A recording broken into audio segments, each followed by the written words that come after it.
Hello, everyone. This is Lenard Guzman here with Emily Robinson on the Life After the podcast. We're here August 24th, 2021. Man, the year's like just going by. It's flying by, and we're still in COVID. It's like never ending. So I think it's like the 18th month. We're going through September. What's interesting here in California is with I don't know if you pay any attention to the governor recall. It's insane because I kind of read into it. I sent my vote in.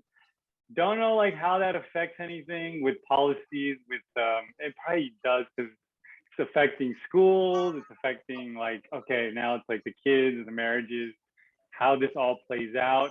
Does politics or let's just talk about like the government. Let's say Governor Newsom gets recalled and there's a new governor who's like kind of looks like the next lead candidate, GOP, like a Republican.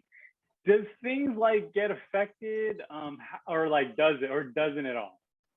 Well, it's more just about the policies. If you have a certain mindset in the Capitol and in Sacramento, different policies get made. So yeah, it affects it because presumably whoever is in charge is going to be pushing their policies in the state. So yeah, it would affect it. So that's based on lobbyists, right? Because that's how it goes. Lobbyists, Congress, and then like even IRS tax policy comes from there. So, but it's also, them making their version of executive orders where like mask mandates and things like that, or deciding if the state is going to mandate vaccinations or not. Those things could all come from the government too. Yeah, like the one that just came from the Supreme Court, which was interesting too. But we're not here to talk politics the whole time. So let's get to the news. Let's see what's going on with the divorce news. So this part of the show, we go through the news. What's usually trending. We use Google because they have a lot of the data, and it's real easy to just do a search and click the news. So today, are you an NBA basketball fan? I do like basketball, yes. What's going on today? Okay, so this is interesting because Steph Curry's mom, Sonya, files for divorce from husband Dell. Ooh, okay. This is surprising because they're like a very on TV. Well, because I follow it too. I'm way too sports way too much.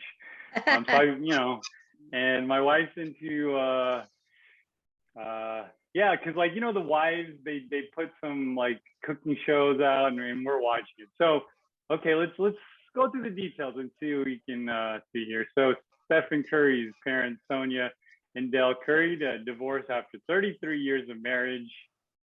After exploring a trial separation over the past year and much thoughtful consideration, we have decided to end our marriage. This is from people.com. So the parents of the NBA star Stephen and Seth Curry have been separated, and Sonya, 55, filed for divorce in North Carolina in June. The pair, who met at the Virginia Tech University in 1988, also share daughter Dell. After exploring a trial separation over the past year and much thoughtful consideration, we have decided to end our marriage. As this comes with a great deal of sadness, our focus and desire is for our family's continued happiness. So we are so thankful for the blessings and successes. We stay committed to and supportive of our children and grandchildren and will remain on connected paths. We ask that our privacy be respected and prayer for our family as we move on. I want to respect the privacy, but they're in the public eye. So would you consider this like a gray divorce? Because we've covered a lot of these divorces. Yeah, I mean, I think what's considered gray divorce is I don't know why I even have this in my head. I don't think it's a set number, but like 50s and up. The divorces where your children are more likely older or out of the house. But yeah, I love how they always have these like statements that are issued that make things seem like, please respect our privacy and, this is a mutual decision about, because that's for the press, but like deep down, most of these people aren't really feeling like that. And, their privacy will not be respected because that's just not what we do here. We want to know all the details of everything. Yes, I wonder what it was. Like, was it like maybe one of them wants to like have a boyfriend or girlfriend, or like go to the next marriage. So we'll see what happens, or maybe they're just tired of each other. Maybe one of them, what's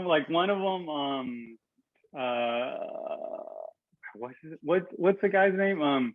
He was in the NBA for a while, like the dad, and he's probably like, I don't want to be in the spotlight. Maybe the mom wants to be in the spotlight. Maybe she wants a TV show, like with all these reality shows. So we'll see what happens. That's the to be continued one. There's so many things it can be. You just never know. All right, this one's an interesting one because we've brought this up before. This is from CNBC. So enhanced tax credits become bargaining points in divorce cases. The 1.9 trillion American Rescue Plan boosted the child tax credit, earned income tax credit, and child and dependent tax credit for 2021. These enhanced write-offs may be worth thousands of dollars and are becoming bargaining chips in divorce cases. Financial experts cover what ex-spouses need to know about these tax breaks. Divorcing parents often have plenty to navigate, and the latest stimulus package has dumped even more onto the negotiating table in the form of enhanced tax credits. So let's see. So these enhanced tax credits may be worth thousands of dollars for eligible families and are adding complexity to divorce cases. Financial experts say these credits are now becoming the bargaining points that spousal support used to be, said Sally Mullins Thompson, CPA and financial planner in New York. Ex-spouse may deduct alimony payments for divorces finalized in 2019. However, the Tax Cut and Jobs Act of 2017 cut those perks for new divorces, reducing opportunities for tax savings. So it's a good amount of money regardless of employment status. So this flexibility has made the child tax credit worth up to $3,600 for children under age 6, $3,000 for kids between 6 and 17. Let's see. However, ex-spouse may allow the other parent to claim the write-off by filing the Form 8332 and attaching it to their 2021 return. Let's see. So it looks like there'll be more of these. So does this, you see it in court like, oh, I get the tax credit? Like, how does this play out, or is it like it's arbitrary, right? Well, yeah, it's weird because since these things are new, like there really isn't case law on COVID stuff and the tax credits and the stimulus checks and all that stuff yet. So we've been sort of trying to just work it out because, even people haven't even really gotten into the trial courts on these yet because you have to file a motion, then you got to wait 3 or 4 months to be heard. And then none of this has become published case law. So we just don't know what the courts are going to do with this stuff. I try to just, work it out reasonably. Either divide the tax credit by by the percentage of custody. Like, if you have 27% custody, you get 27% of the child tax money. Or same with stimulus checks, like split the stimulus checks, divide the child check by the custody percentage, because that just seems like a logical, reasonable solution. It's the same thing about claiming kids on your taxes as your dependents. People fight about that too, but there is IRS law on that. And I'm sure there will be law on this. There just isn't yet. So I just try to get people to be logical about it. Yeah, it's like that saying, you're fixing the plane while you're flying. So it's just there's no precedence, right? So there's nothing to go on anything. Okay, so that's another one to be continued. We have a lot that's just gonna keep coming up, and then it's good if the viewers listen to this, and there'll be one step ahead of everyone. All right, let's go to the next one. Another one from CNBC. It's a very business oriented episode today. So, does getting a divorce affect your credit score? Here's how a divorce can affect your credit score and what to do to minimize the impact. Getting a divorce is a major change that can affect different aspects of your life, including your financial habits and obligations. While there are many important decisions you'll have to make during this process, it's a good idea to keep a close eye on your credit score. Of course, it's always important to monitor your credit score regardless of your marital status, but 42% of men and 54% of women say credit score declined after divorce. However, the act of getting divorced does not inherently lower your score, but the changes in your financial obligations might. So here's how it affects your credit score: missing payment on joint debts. So these are credit cards, probably mortgages, etc. Lots of people get spiteful during divorce and don't want to make payments towards financial obligations they had with their partner. If you know what's on your credit report, no matter what, make sure the minimum payments are made. Otherwise, you're jeopardizing your credit. Closing joint credit cards. Okay. Let's see. Being removed as an authorized user on your partner's credit cards. And so here's how to financially prepare for divorce. Understand exactly what's on your credit report. Consider the possibility of keeping your accounts as separate as possible once you get married.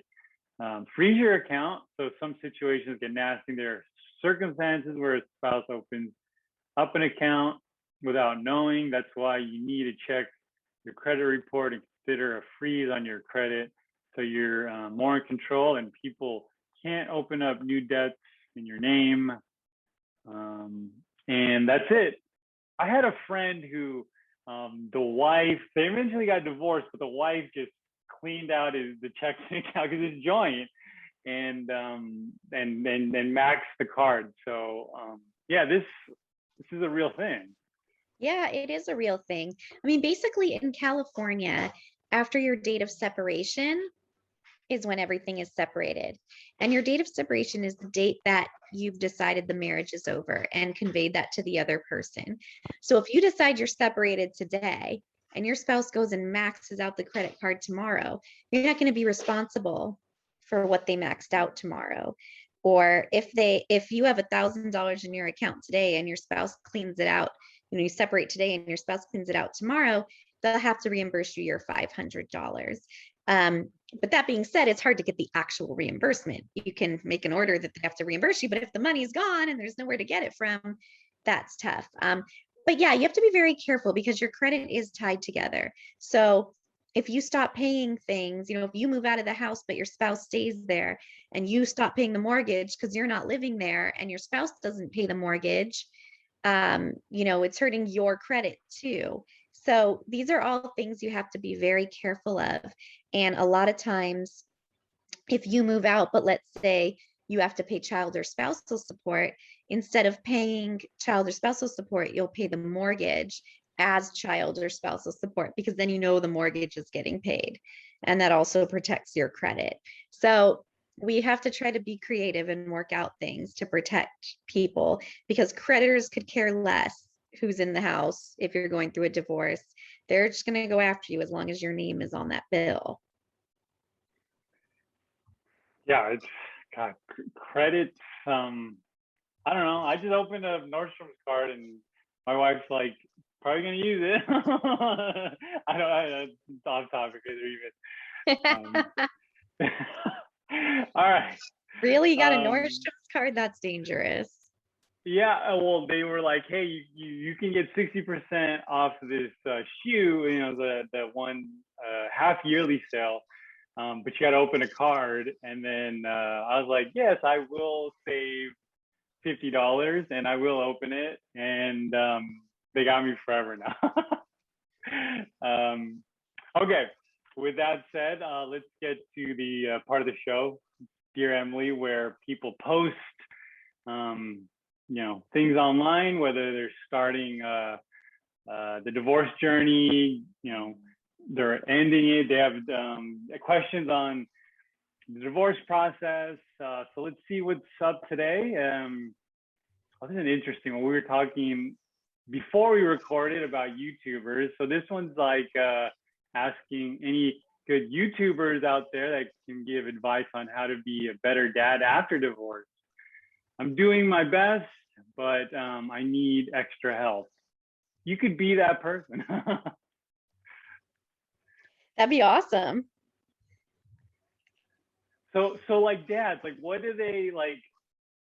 How like so typically, and this is all like if you had to give advice to a dad who went through divorce, who probably sees a kid on the weekend, the kids, how does like what are the typical things that like problems they have that maybe like knowing a few of them, like how could they avoid some mistakes? Well, it actually, I have a lot of cases where it's the other way, where just, the mom just sees them on the weekends, or the dad just sees them on the weekends. But if you're the parent that does not have the majority of the custody, the biggest mistake I see is feeling like you're the lesser parent, like, the other parent's the main parent and you're not. And that's not true. You don't have to have 50-50 to be equal parents. People have different work schedules. People have different, lives and commitments. And the important part is that whatever time you do have, you maximize it with your children, because, having the 5 days during the week as the main parent, but all you really get is 2 hours with your kid to do homework and bath time and dinner before bed because they have school every day, versus having 48 straight hours with your kid on the weekends.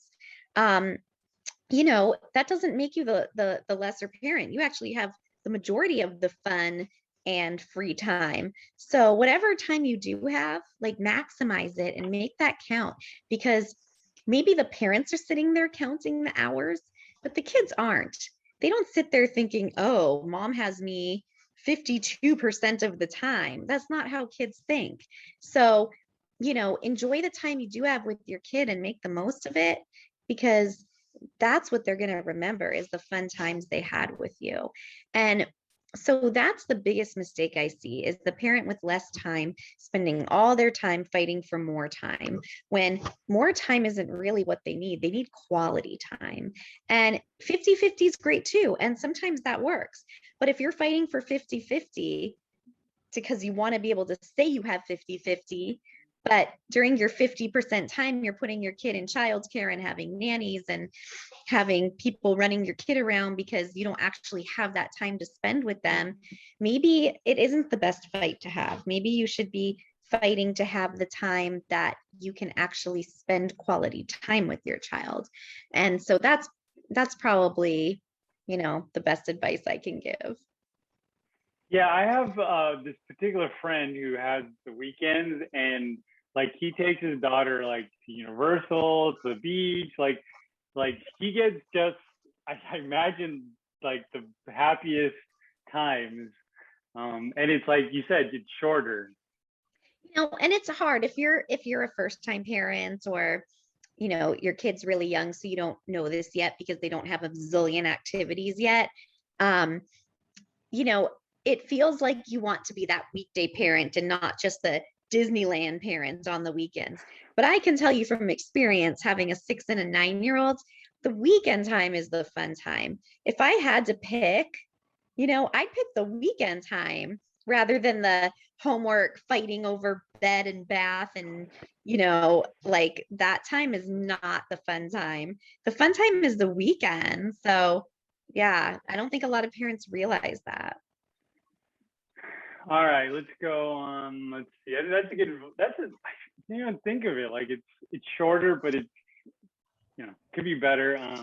So It's quality, not quantity. there we go. All right, let's go to the next one here. This one's looks like a mental health one. I think I want a divorce. I don't know if I can do anymore. We no longer are happy with each other. There's such deep pain, but so much, no, there's such deep love, but so much pain. I worry about pulling the plug and then he gets better and changes. I just gave up too early. The other part is like, you spent 14 years with this man. Does it even matter if he chooses to change when he's destroyed everything? Not when I begged and pleaded, not when his kids were born, not after the first time he threw me down, not after the first time he said nasty, awful things to me. None of that mattered. Why can't I pull the plug when I know the weight would be gone finally? Well, that's really a question for a therapist. Obviously, there's something holding her back, and she has to figure out what that is. And sometimes it's your own, psychological beliefs. And, a lot of people don't want to get divorced because of religion, or they think they failed, or there's a lot of things it could be. But, she really needs a support group or a therapist or both to explore these things with, because she could take all the steps and pull the plug and do all the actions, but until you get your head in the right space, that you accept what you're doing and know it's the right thing, you're just going to keep torturing yourself and go through the actions, but be stressed about it. So she needs to take care of her mental health so that she can do what she physically needs to do. This is interesting. So this is on the other side. So 11 years later, finally pulled the plug. So this is getting started one. My husband and I met 11 years ago. We were 20. He was always, he always had a wandering. We got engaged in 2018 with his newfound alcoholism. Our problem became worse. He was sneaking alcohol, lying to me, and ultimately began contacting escorts in 2019, 3 months before our wedding. I felt so guilty about the cost of our wedding. My parents were paying, and I vowed to stay together and seek help. I've learned that he's lying, manipulative, psychopath. He had a fling I know of in August to 2020. This past week, I had to leave the state for family emergency. I was gone 8 days. When I came back, I found press on fingernails in my cat's supply box. I then checked his email, his Gmail, found Lyft rides and Zelle transfers to a woman. He came clean little by little. I immediately contacted a divorce lawyer.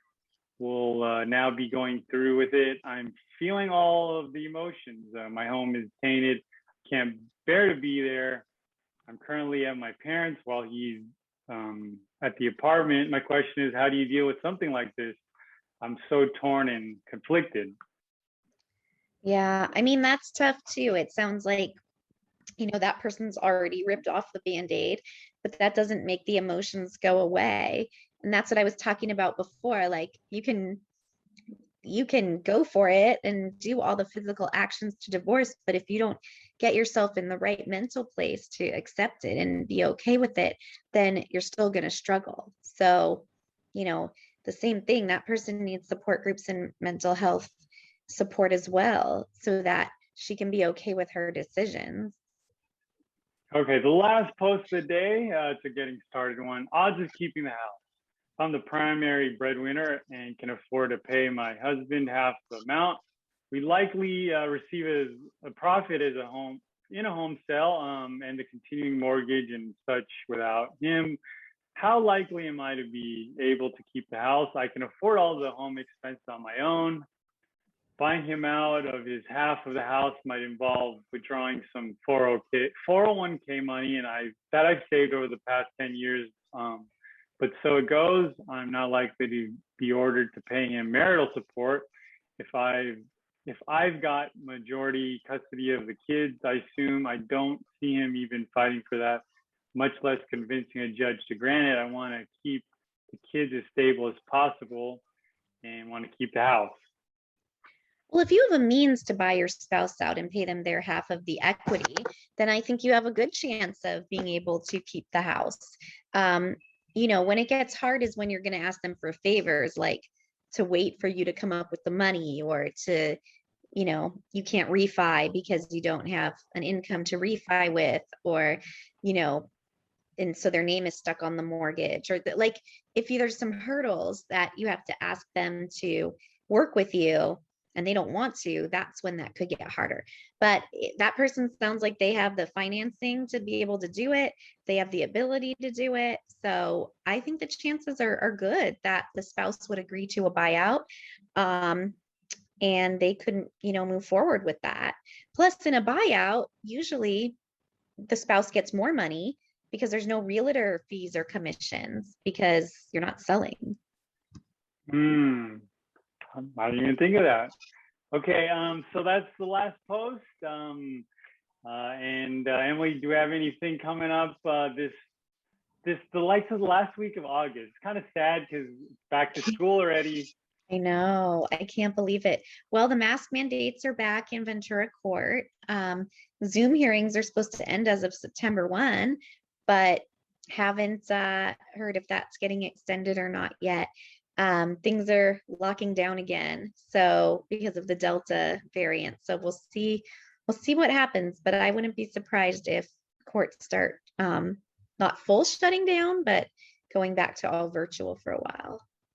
Yeah, September 1st seems to be okay, this is quarter 4. Yeah, so it's like the fall. So I noticed it's a very everything's like September 1st, or like close to September. So maybe it's like a thing. Or maybe because football season's starting, or I don't know. I think that's when we think of fall starting. So And okay, yeah. for all those parents out there, it's super depressing that we're looking at another year of possibly no trick or treating. Like, ugh, like, can you believe that? Like, if you have 2 years of your youth that you can't trick or treat, I mean, that's one of everybody's best memories.